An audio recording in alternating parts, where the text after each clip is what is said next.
नमस्कार सभी को। आप सबका स्वागत करता हूं मैं आज की ऑनलाइन क्लास में। आज हम समन्वय, प्रकृति एवं महत्व नामक पाठ के ऊपर चर्चा करेंगे। मैं कुलदीप बीरवाल, प्रवक्ता commerce, government model Sanskriti senior secondary school, Kalayat, district Kaithal, आप सबका स्वागत करता हूं। चलिए शुरू करते हैं आज की ऑनलाइन क्लास। तो सबसे पहले हम जान लेते हैं कि आज हम क्या सीखने वाले हैं। आज हम चर्चा करेंगे समन्वय के अर्थ और उसकी परिभाषा पर। आज हम जानेंगे समन्वय की प्रकृति, साथ ही साथ समन्वय प्रबंध का सार और समन्वय की आवश्यकता क्यों है, इसके ऊपर भी आज हम चर्चा करेंगे और अपने टॉपिक का अंत करेंगे हम समन्वय का महत्व जानकर। तो चलिए आगे बढ़ा लेते हैं। एक बड़ी अच्छी बात कही गई है, समन्वय जो है वो 2 जमा में 2 बराबर में 5 को संभव बनाता है। 2 + 2 = 5 पॉसिबल होता है कोऑर्डिनेशन में। ठीक है, तो देखते हैं होता है किस प्रकार से होता है, उसी के ऊपर आज हम चर्चा करने वाले हैं।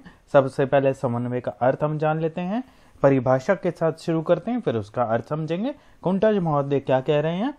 समन्वय प्रबंध का सार तत्व है जो कि एक समूह के लक्ष्य की प्राप्ति हेतु व्यक्तिगत प्रयासों में सामंजस्य लाने के लिए किया जाता है। क्या अर्थ निकल रहा है? समन्वय वह प्रक्रिया है जिसके द्वारा एक संस्था में की जाने वाली विभिन्न क्रियाओं में सामंजस्य स्थापित किया जाता है। एक तरह से जितनी भी क्रियाएं हम जो है वो करते हैं संस्था के अंदर, उनके बीच में कोऑर्डिनेशन करने की बात की जा रही है ताकि संगठन के उद्देश्यों को सफलतापूर्वक और प्रभावशाली ढंग से प्राप्त किया जा सके। समन्वय का शाब्दिक अर्थ होता है तालमेल बनाना, अर्थात किसी व्यवस्था के विभिन्न अंगों अथवा गतिविधियों में सामंजस्य स्थापित करना समन्वय कहलाता है। कोऑर्डिनेशन एक व्यावसायिक उपक्रम के संदर्भ में हम कह सकते हैं समन्वय का अर्थ व्यवसाय की विभिन्न क्रियाओं जैसे कि क्रय, विक्रय, उत्पादन, वित्त इत्यादि को संतुलित करना है ताकि व्यवसाय के उद्देश्यों को हम आसानी से प्राप्त कर सकें। मिस्टर मैकफारलैंड ने भी एक बढ़िया सी डेफिनेशन दी है, वो भी मैं आप लोगों के साथ में साझा कर लेता हूं। समन्वय वह प्रक्रिया है जिसके द्वारा एक अधिकारी अपने अधीनस्थों के सामूहिक प्रयासों के एक व्यवस्थित स्वरूप का विकास करता है और सामान्य उद्देश्यों की प्राप्ति हेतु क्रियाओं में एक रूपता को सुनिश्चित करता है। वहीं मतलब कहने का वही तात्पर्य है घूम फिर के। कोऑर्डिनेशन का मतलब है कि हमारे व्यवसाय के अंदर जितनी भी क्रियाएं की जा रही हैं, चाहे वो क्रय से रिलेटेड है, चाहे वो विक्रय से रिलेटेड है, चाहे वो एडवर्टीजमेंट से रिलेटेड है इत्यादि, ये सभी उनका आपस में जो है वो तालमेल बनाकर रखना जो है वो समन्वय कहलाता है। तो अब समन्वय की प्रकृति के ऊपर चर्चा कर लेते हैं। एक्चुअल में नेचर कैसी है कोऑर्डिनेशन की?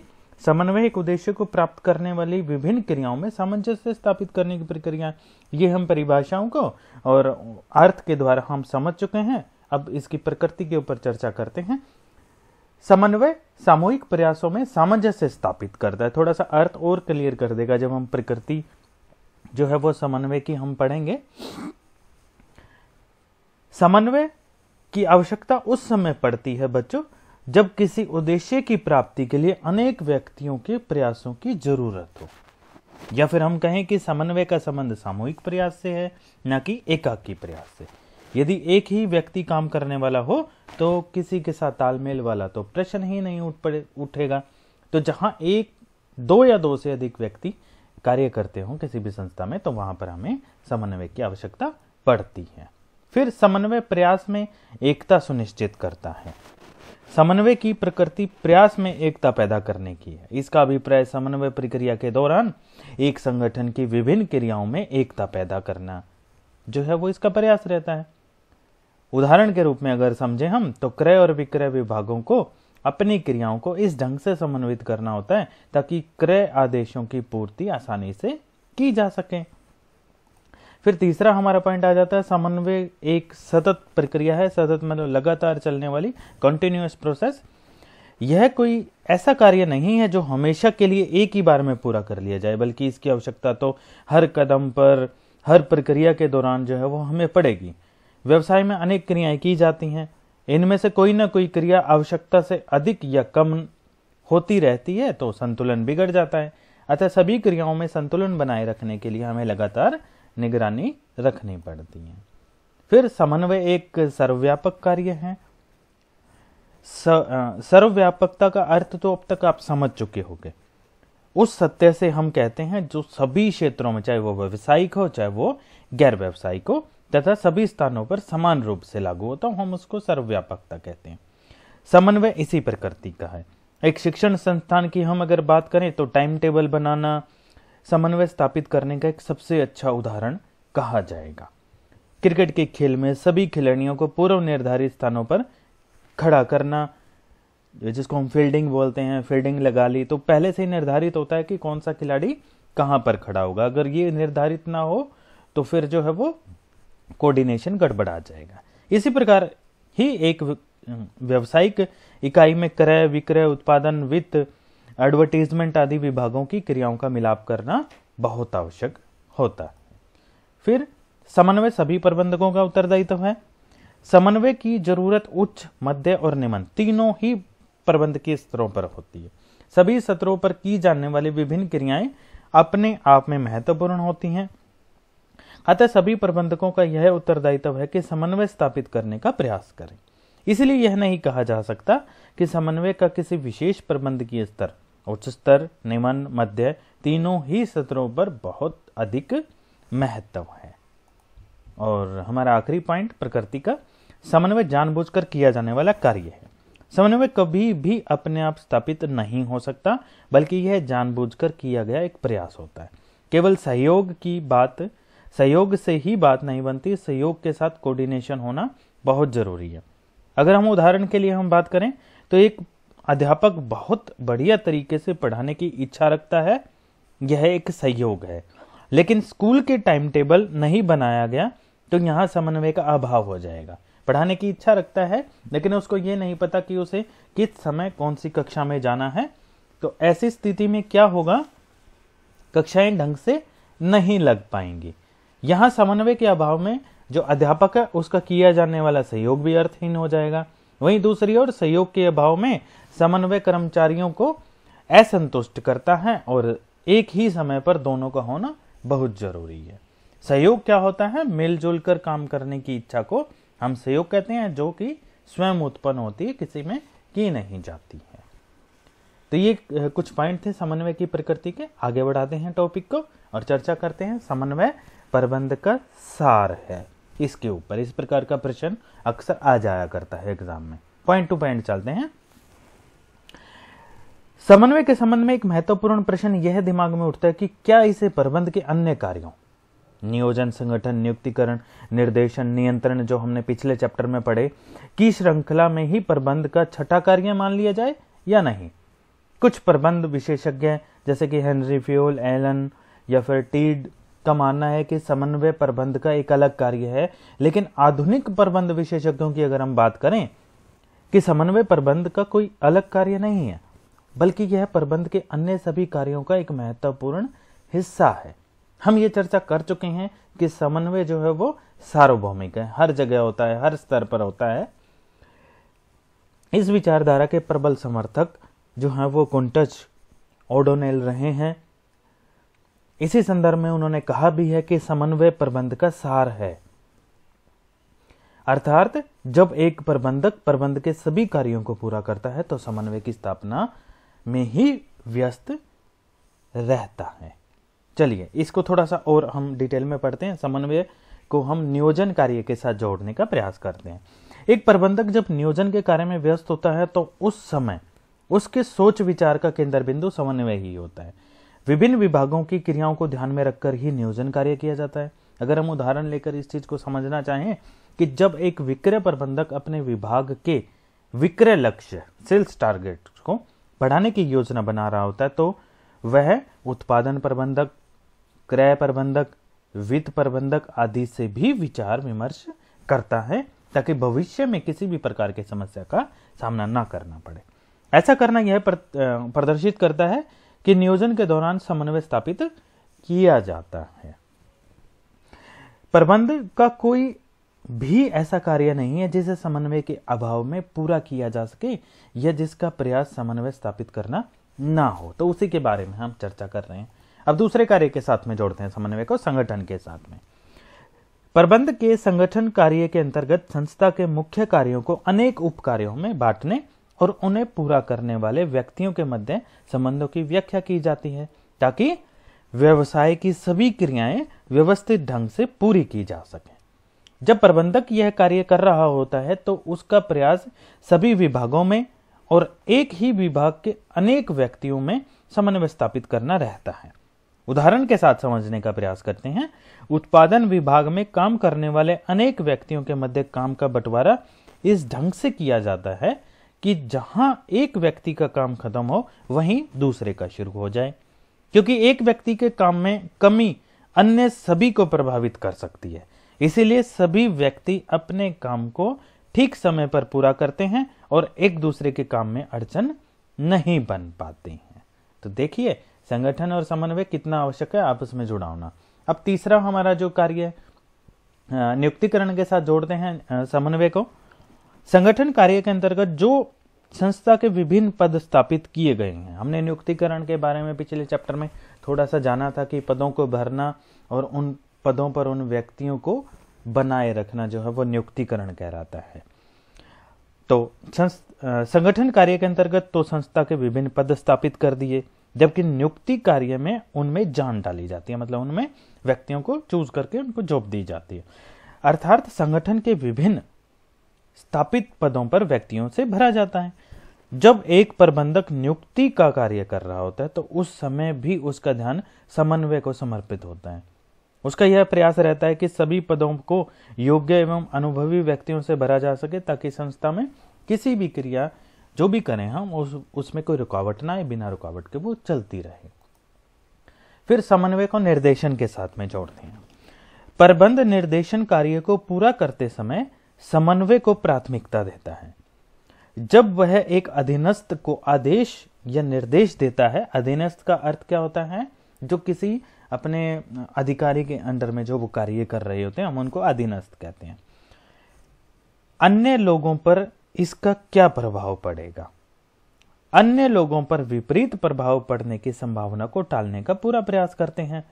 ऐसी विचारधारा कुछ और नहीं बल्कि समन्वय स्थापित करने का ही एक प्रयास होता है।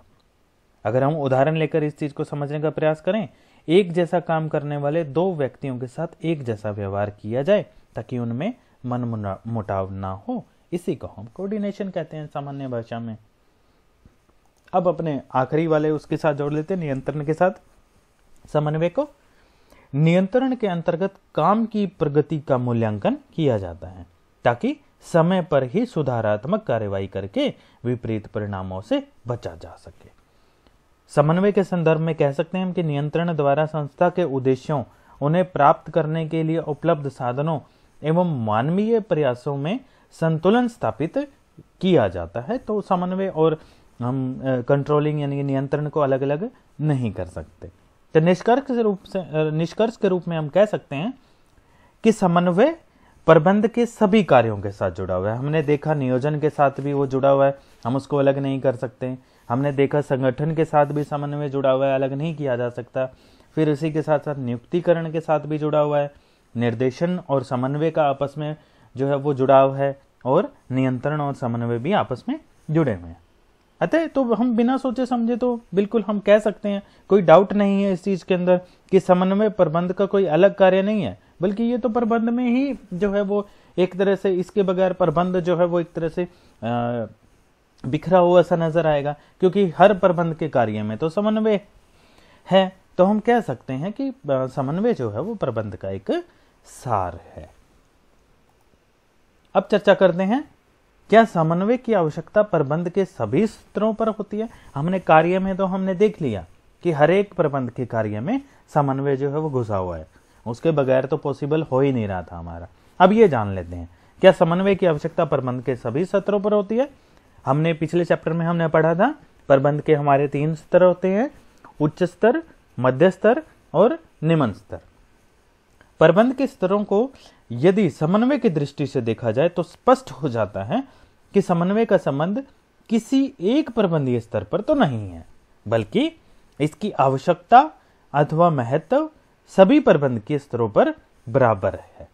किसी काम को यदि एक व्यक्ति कर रहा हो तो समन्वय की समस्या उत्पन्न होगी ही नहीं, क्योंकि दो व्यक्ति या दो से ज्यादा में कोऑर्डिनेशन होता है। एक अकेला व्यक्ति तो अपने हिसाब से कार्य कर लेता है, क्योंकि सारा काम एक ही व्यक्ति द्वारा संपन्न किया जाना है। इस प्रकार कहा जा सकता है कि समन्वय का संबंध सामूहिक प्रयासों के साथ ही जुड़ा हुआ है, और प्रबंध का अर्थ भी सामूहिक प्रयासों से ही हमने लिया था।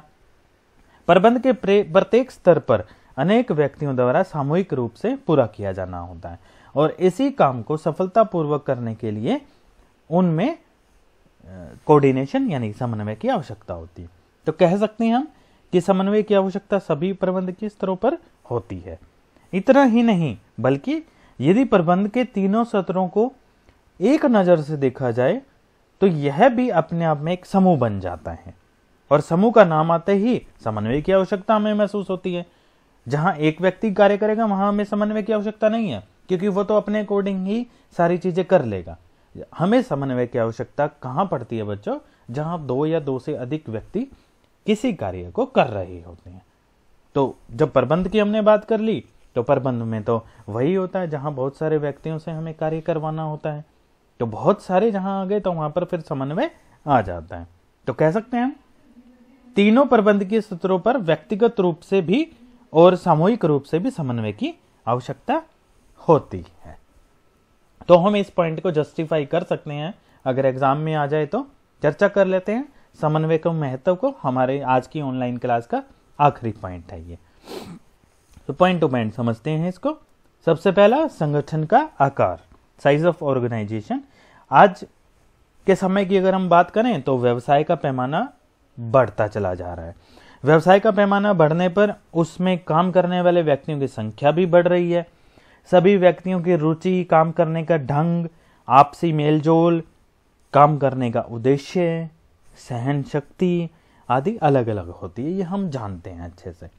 इतनी विभिन्नताएं होते हुए भी, इसको इंडिविजुअल डिफरेंसेस हम कहते हैं, व्यक्तिगत विभिन्नता। इतनी विभिन्नताएं होते हुए भी उन्हें एक समूह में काम करना होता है, जो कि आसान कार्य नहीं है। सभी को साथ लेकर चलना कोई आसान कार्य नहीं है।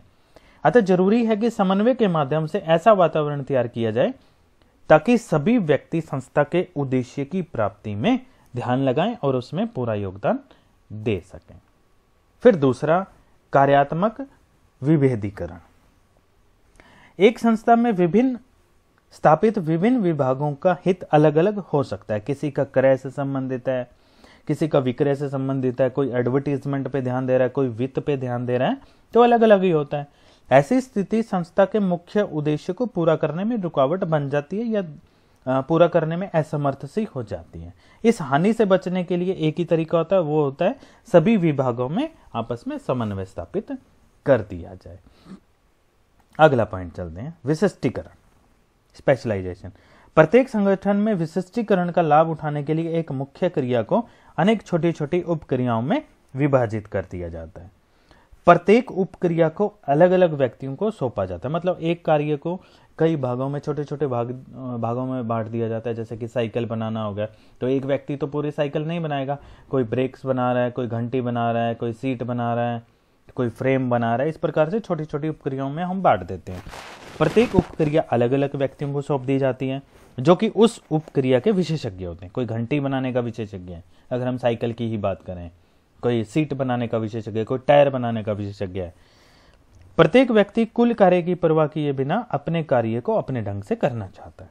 ऐसी स्थिति में विभिन्न व्यक्तियों की क्रियाओं को सफलतापूर्वक पूरा करने के लिए उनमें समन्वय स्थापित करना बहुत जरूरी हो जाता है।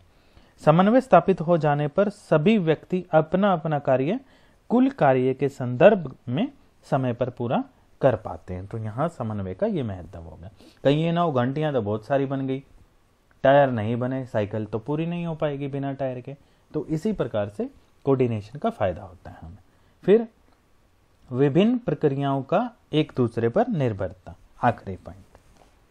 समन्वय के महत्व का अगला तत्व या कहें तो आखिरी तत्व हमारे आज की ऑनलाइन क्लास का, एक संस्था की सभी इकाइयों का एक दूसरे पर आश्रित होना है। विभिन्न इकाइयां एक दूसरे पर जितना अधिक आश्रित होंगी, समन्वय की आवश्यकता उतनी ही अधिक होगी। साइकिल वाला उदाहरण आप फिर से ले सकते हैं। घंटियां तो बहुत सारी बन गई, लेकिन टायर नहीं बन पा रहे, या ब्रेक्स बहुत सारी बन गई, घंटियां नहीं बन पा रही, या फिर सीट बहुत सारी बन गई, या दूसरा कोई पार्ट नहीं बन पा रहा, तो हम कंप्लीट साइकिल हम बना ही नहीं पाएंगे। तो इसीलिए सभी का एक दूसरे पर आश्रित होते हैं। ये जहां आश्रित वाला तत्व आएगा वहां पर फिर हमें समन्वय की आवश्यकता पड़ेगी। तो बच्चों, ये था हमारा आज की ऑनलाइन क्लास का टॉपिक, समन्वय, उसकी प्रकृति और उसका महत्व। आज हमने समन्वय के अर्थ को जाना। समन्वय वह प्रक्रिया थी जिसमें एक संस्था में की जाने वाली विभिन्न क्रियाओं में हमने सामंजस्य स्थापित करना होता है। तो वो सामंजस्य स्थापित करना ही जो है वो समन्वय कहलाता है, ताकि संगठन के उद्देश्यों को आसानी से कुशलतापूर्वक पूरा कर सके। हमने समन्वय की दोनों परिभाषाओं पर चर्चा की। हमने जाना कि समन्वय की प्रकृति कैसी है, और सबसे जो है वो महत्वपूर्ण चीज हमने समन्वय प्रबंध का सार हमने जाना, जिसमें हमने डिस्कशन कर लिया प्रबंध के जो नियोजन है, संगठन है, नियुक्तिकरण है, निर्देशन है, इनके साथ में कंट्रोलिंग है, हमारा नियंत्रण, इनके साथ में हमने समन्वय को जोड़ा। और हमने देखा प्रबंध के लगभग तो नहीं कहेंगे, प्रबंध के सभी कार्यों में जो है वो कोऑर्डिनेशन की हमें आवश्यकता पड़ती है। हमने साथ ही साथ ये भी जान लिया आज कि समन्वय की आवश्यकता प्रबंध के सभी स्तरों पर होती है, उच्च स्तर पर भी, मध्य स्तर पर भी, निम्न स्तर पर भी। और अपने टॉपिक का हमने अंत किया समन्वय के महत्व को जानकर। तो हम कह सकते हैं कि समन्वय जो है वो एक महत्वपूर्ण जो है वो कड़ी है प्रबंध में, और जो 2+2=5 बनाना संभव करता है, क्योंकि इसको प्रबंध के किसी कार्य, प्रबंध के किसी स्तर से अलग नहीं किया जा सकता। तो उम्मीद करता हूं बच्चों आप आसानी से इस टॉपिक को समझ गए होंगे। बहुत ही महत्वपूर्ण और बहुत ही इंटरेस्टिंग टॉपिक रहा ये। आप सबका हार्दिक धन्यवाद।